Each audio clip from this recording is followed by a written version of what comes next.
Yo konnichiwa semuanya. Selamat datang kembali di channel Leluhur Manhwa. Jadi di video kali ini kita akan ngebahas manhwa yang berjudul Dewa Goblin.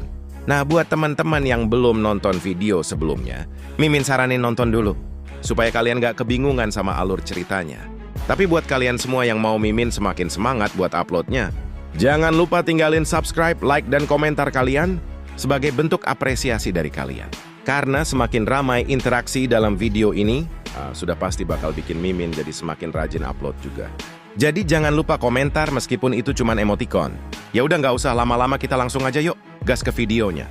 Ngelanjutin part sebelumnya, di mana ada seorang elf yang sedang memantau suku goblinnya Lintian.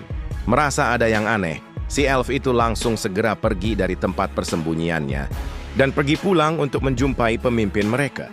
Sesampainya di kediaman para elf, si wanita elf itu pun langsung datang ke kamar ratu mereka yang ngebuat elf penjaga melarang wanita elf tadi untuk masuk. Dia pun bilang bahwa ibu elf sedang melakukan hal penting di kamarnya. Ngedengar hal itu, si elf yang bernama Kasana itu pun bilang bahwa dia punya kabar penting harus segera diberitahu kepada ibu klan. Kasana pun langsung menerobos masuk ke kamar ibu klan dan ngeliat ibu klan sedang dimanja bersama para elf lelaki. Ngelihat hal itu, Kasana langsung tersipu malu, yang gak ngebuat dirinya saat itu langsung izin untuk segera pergi dari kamar ibunya. Si ibu pun meminta Kasana untuk berhenti, dan meminta dirinya untuk menjelaskan apa masalah yang ingin Kasana sampaikan. Kasana pun bilang bahwa informasi yang ingin dia sampaikan ada kaitannya dengan suku goblin yang ada di tengah hutan. Dia pun bilang, pagi ini aku menemukan beruang besar berbulu hitam di hutan yang telah dilahap hingga tulangnya. Ada tanda perburuan dan pertarungan dengan jejak-jejak goblin di sekitarnya. Dari kelihatannya seperti ulah goblin di Enchanted Forest. Beruang besar berbulu hitam ini salah satu makhluk paling buas di hutan. Goblin seharusnya tidak bisa membunuh binatang buas semacam itu. Beberapa hari yang lalu aku melihat pemimpin goblin lama dibunuh oleh goblin muda. Perubahan ini mungkin karena dia. Ngedengar hal itu, sang ibu pun bilang, pemimpin baru ya? Nah, nampaknya angka goblin di hutan mulai sedikit pulih. Kasana bawa beberapa orang dan singkirkan para goblin itu. Jangan langsung bunuh semuanya, biarkan beberapa tetap hidup. Potion yang dibuat dari jantung goblin yang baru diekstrak adalah tonik yang bagus untuk elf, laki-laki di suku kita. Kalau itu diberikan pada mereka, mereka akan bisa menjadi sangat mantap jika diajak adu mekanik. Ngedengar hal itu, Kasana mematuhi perintah ibunya sambil memasang ekspresi malu. Nah, ketika Kasana ingin pergi melaksanakan perintah ibunya tadi, si ibu menyuruh Kasana untuk istirahat terlebih dahulu. Dia pun bilang bahwa ibunya itu akan memberikan hadiah lelaki elf yang segar untuk bisa diajak bermain untuk si Kasana. Kalau nggak cukup satu, ibunya bisa ngasih 10. Oh, ngedengar ucapan itu, Kasana menjadi semakin malu. Dia pun menolak tawaran ibunya itu dan izin pergi untuk kembali menyelidiki para goblin di hutan. Di waktu yang sama, salah satu goblin saat itu memberikan petunjuk peta kediaman elf kepada Lintian. Dia pun bilang bahwa Enchanted Forest memiliki sekitar 30 rumah pohon elf. Ngedengar hal itu, Lintian jadi senang. Dia pun berjanji akan ngeberikan 2 elf kepada si goblin itu karena telah memberikan informasi sedaging itu kepada Lintian. Dia pun meminta si goblin itu agar memberitahu semua goblin lainnya untuk menajamkan senjata mereka. Setelah memberi perintah, Lintian pun memikirkan strategi mereka untuk bisa menang melawan suku elf di saat mereka menyerang nantinya. Beberapa saat pun sudah berlalu. Setelah para goblin menajamkan senjatanya, Lintian mengajak para pasukan goblin untuk berburu monster di Enchanted Forest, yang bertujuan untuk meningkatkan skill para goblin. Ngedengar perintah itu, para pasukan goblin pun setuju. Mereka bersama Lintian langsung bergerak ke arah hutan dan membunuhi semua monster yang mereka jumpai. Lintian dan para goblin pun saat itu mendapatkan banyak skill, yang ngebuat para pasukan goblin menjadi lebih kuat dari sebelumnya. Lalu setelah perburuan selesai, Lintian mengecek salah satu goblin dari pasukannya. Dia pun melihat goblin itu telah meningkatkan levelnya hingga level 18. Dan jumlah statistik kekuatannya sebesar 250 poin. Ngelihat hal itu, Lintian jadi senang. Karena setahu dirinya, kekuatan combat setiap elf hanya sekitar 200 poin, yang ngebuat kekuatan pasukan goblinnya sudah melampaui suku elf. Tapi karena Lintian akan menyerang suku elf, dia harus berhati-hati. Yang ngebuat dirinya saat itu menggunakan sistem simulasi untuk mengetahui apakah mereka akan menang atau kalah saat melakukan penyergapan. Tetapi sistem saat itu menunjukkan bahwa para pasukan Goblin akan kalah saat peperangan, walaupun status combat Goblin lebih tinggi daripada ras Elf. Dengan kepintaran para Elf, para Goblin akan terkena jebakan yang dibuat mereka. Son Lintian akan ditangkap oleh kepala suku Elf yang akhirnya Lintian akan mati. Mendengar hal itu, Lintian jadi curiga dengan kata-kata terkena jebakan yang diberitahu sistem tadi. Kok bisa gitu kan, melakukan invasi diam-diam, malah ada jebakan yang sengaja sudah terpasang. Yang ngebuat Lintian merasa ada yang sedang memata-matai mereka saat itu. Lintian pun menggunakan indera penciuman dan pendengaran miliknya untuk mencari tahu apakah memang benar ada yang sedang memata-matai mereka. Dan ketika Lintian ngelakuin hal itu, dia pun menemukan lokasi mata-mata dari para Elf. Itu berada di semak di sebelah tempat dia berdiri waktu itu. Menyadari posisi mereka sudah terbongkar, para Elf dan Kasana langsung lari dari tempat itu untuk memberikan informasi kepada ibu klan. Tapi, di saat mereka ingin kabur, tiba-tiba sebuah anak panah berhasil menancap tepat di bagian mantap yang ngebuat Kasana dan pasukan Elfnya saat itu langsung terjatuh. Kasana ingin mengerahkan kekuatannya waktu itu, tapi dirinya tidak bisa. Yang mengebuat dirinya bertanya-tanya, apakah panah yang menancap pada dirinya terdapat sebuah racun. Lalu di tengah usahanya itu, Lintian dan pasukan Goblinnya datang, yang ngebuat Kasana jadi panik. Ngelihat ada Elf wanita, para pasukan Goblin menjadi bahagia karena mereka bisa mendapatkan satu Elf untuk dinikmati.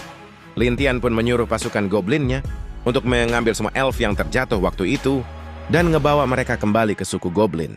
Beberapa saat kemudian, setelah para Elf dibawa ke suku mereka, Lintian menyiram air ke tubuh Kasana agar ngebuat dirinya tersadar dari pingsannya. Setelah si Elf bangun, Lintian memegang kepala Kasana dan memperhatikan kondisinya. Melihat kondisinya saat itu, Lintian sadar bahwa cairan tubuh Goblin bisa melumpuhkan dan memberi rasa hangat pada makhluk wanita. Yang ngebuat Lintian yakin ini adalah kesempatan bagus untuk bisa menang melawan suku Elf yang dipimpin oleh wanita. Di saat Lintian sedang berpikir seperti itu, Kasana yang kesal itu pun berkata, "Dasar makhluk rendahan, beraninya kau menculikku yang putri ini, bahkan mencoba menyerang para Elf. Kalian kira kalian kuat? Kalau bukan karena kebaikan ibuku, kalian pasti sudah dimusnahkan oleh para Elf sejak lama.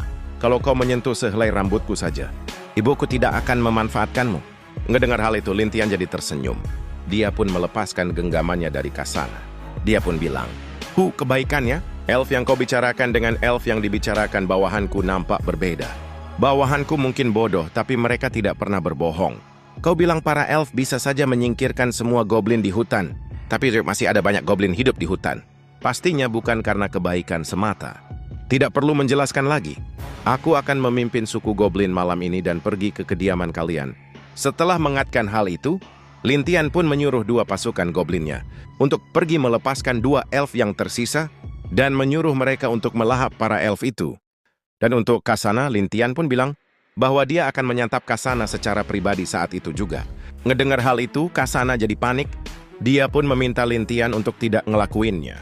Lintian tidak peduli dan langsung menghantam Kasana waktu itu, yang ngebuat dirinya mendapatkan ucapan selamat karena telah meningkatkan kekuatannya. Lintian pun mendapatkan skill milik Elf berupa Stealth dan juga Night Vision. Ditambah lagi, Lintian telah mencapai level batas yaitu level 30. Di sisi lain, di saat tengah malam, sang ibu Clan saat itu sedang bersenang-senang dengan bawahannya.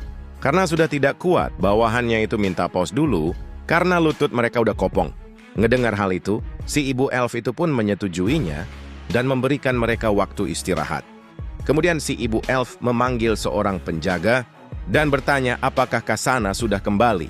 Si penjaga pun bilang bahwa Kasana sudah pergi cukup lama dan belum kembali hingga saat ini, yang ngebuat si ibu Elf jadi khawatir. Si penjaga pun juga bilang bahwa mereka harus segera mengirim beberapa orang untuk memeriksa keadaannya. Dan ini juga kesempatan mereka untuk ngebunuh para Goblin agar prajurit mereka bisa naik level. Mendengar saran itu, si ibu Elf setuju. Dia pun memerintahkan penjaga tadi untuk membawa beberapa prajurit untuk ngebantu Kasana. Tapi di saat sang ibu Elf selesai bilang gitu, terdengar suara dari arah luar yang bilang bahwa anaknya yang bernama Kasana tidak akan kembali, yang ngebuat para penjaga Elf dan sang ibu Elf seketika terkejut. Lalu dari arah kegelapan terdapat anak panah yang meluncur ke salah satu penjaga, yang ngebuat penjaga itu langsung mati. setelah ngelakuin hal itu. Lintian pun muncul dari arah kegelapan tadi dan bilang bahwa Kasana telah dia tangkap dan akan segera ngelahirin anaknya. Ngedengar hal itu, sang ibu elf langsung mengambil pedang yang ada di tembok dan ngelancarkan serangannya ke Lintian.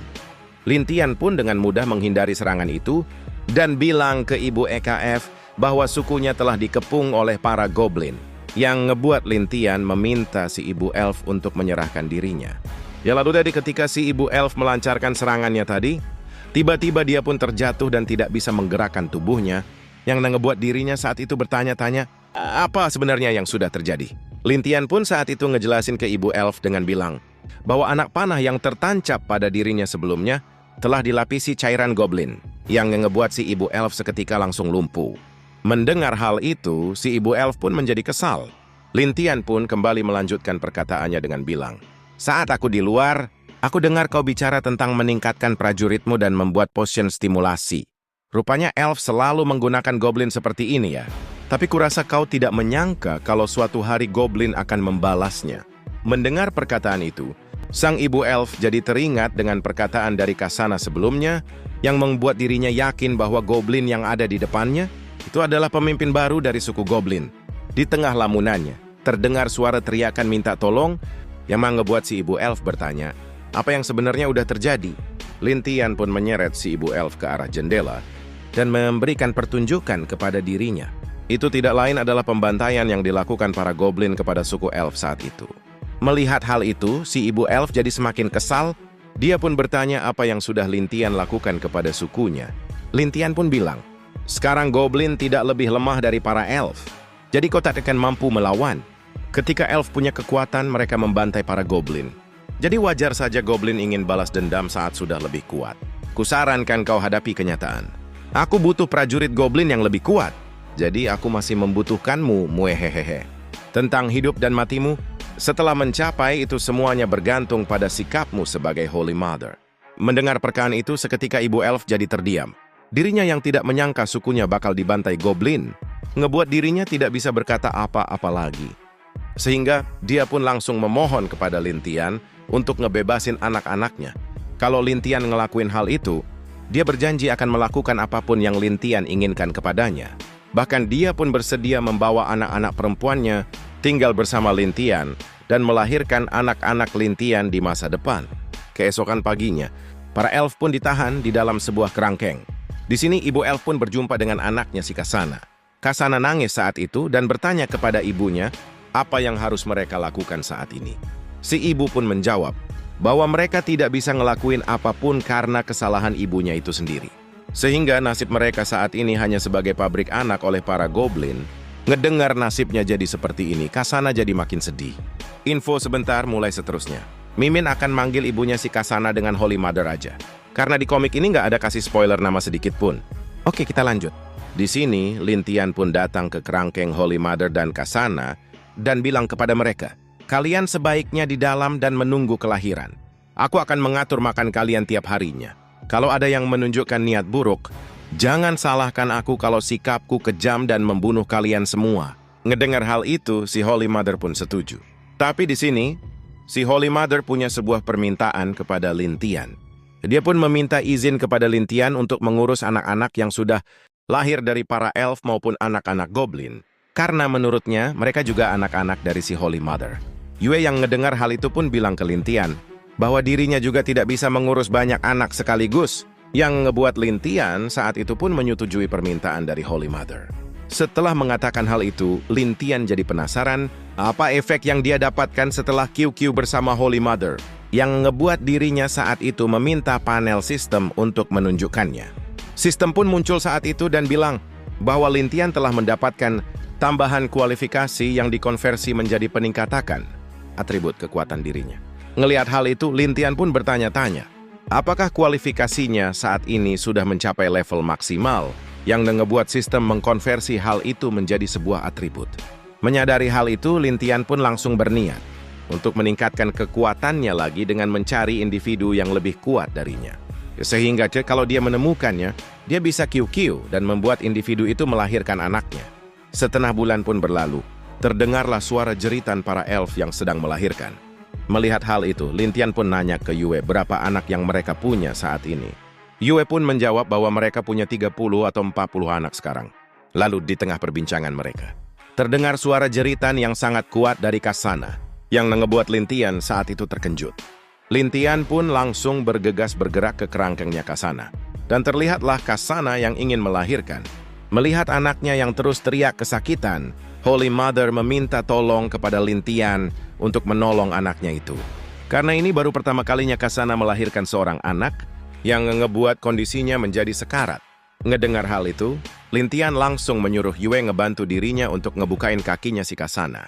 Setelah dibuka, Lintian pun memasukkan tangannya dan ngebantu si Kasana untuk melahirkan. Di sini, Kasana melakukan penolakan karena Lintian yang ngebantu dirinya, yang ngebuat Lintian saat itu memarahi Kasana dan menyuruhnya untuk diam. Beberapa saat kemudian, Lintian pun berhasil ngebantu Kasana melahirkan dengan selamat, yang ngebuat Yue saat itu memuji Lintian, baru aja selesai nyelamatin si Kasana. Terdengar suara minta tolong dari kerangkeng sebelah, yang ngebuat Lintian bergegas bergerak ke kerangkeng itu. Di sini terlihatlah para goblin yang tidak sabaran ingin menggunakan salah satu elf sebagai mainannya. Melihat hal itu, Lintian langsung ngebunuh goblin itu dengan pisaunya, yang ngebuat rekan goblin tadi jadi ketakutan. Setelah ngelakuin hal itu, dia pun bilang kepada rekan goblin yang mati tadi, "Sudah kubilang bahwa tunggu sampai mereka sudah istirahat penuh dan pulih, sepenuhnya sebelum boleh dihamili. Siapapun yang ngelanggar peraturanku akan mati." Ngedengar hal itu, si goblin langsung tunduk ketakutan. Di sini, Lintian pun bilang bahwa mulai hari itu, setiap elf akan diberikan porsi buah tambahan untuk mereka makan. Ngedengar hal itu, Holy Mother jadi senang. Dia pun bilang bahwa Lintian berbeda dari goblin lainnya.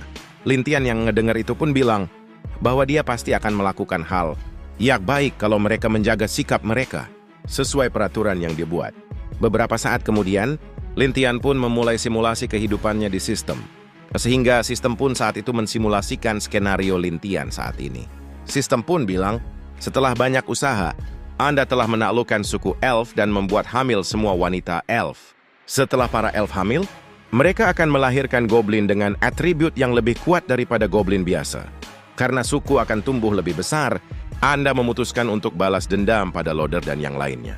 Anda menyusup ke kota Bright sendirian dan berhasil mengetahui keberadaan kelompok Blade Hero. Di sini Anda mempunyai 3 opsi. Pertama, bertindak sendirian dan mencoba membunuh Loader dan yang lain. Kausen diperhasil Anda dan mainkan 50 point.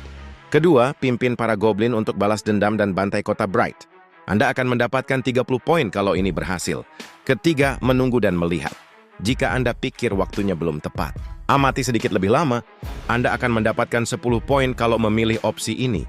Melihat opsi itu, Lintian pun berpikir bahwa kekuatannya saat ini sudah setara dengan kekuatannya si Loader, yang ngebuat dia pun langsung memilih opsi nomor 1. Tapi, ketika Lintian memilih opsi nomor 1, Lintian emang berhasil mengalahkan Loader dan hampir membunuh dirinya. Tapi, ketika Loader sekarat waktu itu, master dari Loader muncul, yang merupakan Sword Saint dari ras manusia, yang ngebuat kondisi Lintian saat itu langsung berbalik keadaan. Sehingga, kesimpulan yang didapat ketika Lintian melakukan opsi pertama adalah Lintian tidak punya kesempatan kabur saat berhadapan dengan Sword Scientist. Setelah memberikan informasi itu, simulasi sistem pun selesai. Lintian yang ngedengar informasi itu pun bilang di dalam hatinya, Sword Saint dari ras manusia? Kenapa orang sekuat itu ada di desa kecil ini? Aku juga tidak menyangka Loader dan kelompoknya akan meninggalkan kota Bright. Begitu mereka pergi, mereka akan sulit ditemukan lagi. Sepertinya aku harus bergegas. Setelah memikirkan hal itu, Lintian pun bangkit dari duduknya dan berjalan ke arah Yue yang sedang memberi makan si Holy Mother. Lintian pun bilang bahwa dirinya akan pergi beberapa hari ke wilayah manusia, sehingga dia menyerahkan tugas menjaga suku kepada Yue. Ngedengar hal itu, Yue dan Holy Mother pun terkejut. Holy Mother pun bilang, "Apa kau sudah gila? Kalau ketahuan manusia di wilayah sendiri, kamu akan diburu dan dibunuh." Lintian pun bilang bahwa dia melakukan hal itu karena dia punya dendam kesumat sama ras manusia. Ngedengar hal itu, Holy Mother pun menawarkan bantuan kepada Lintian. Dia pun bilang bahwa dirinya bisa merapalkan mantra stealth kepada Lintian agar dirinya tidak terdeteksi oleh ras manusia. Mendengar hal itu, Lintian pun tersenyum. Dia pun setuju dengan tawaran itu dan bertanya, kenapa Holy Mother mau ngebantu dirinya? Holy Mother pun bilang bahwa kalau Lin Tian mati, dia takut kalau para goblin menjadi ganas kepada suku elfnya, sehingga dia pun tidak bisa membiarkan hal itu terjadi. Mendengar hak itu, Lin Tian jadi mengerti alasannya. Setelah pemberian mantra stealth kepada Lin Tian, dia pun langsung pergi dari sukunya dan berjalan menuju wilayah ras manusia sendirian. Yue pun meminta Lin Tian untuk berhati-hati dan kembali dengan selamat. Dan chapter kali ini ditutup sampai di sini aja.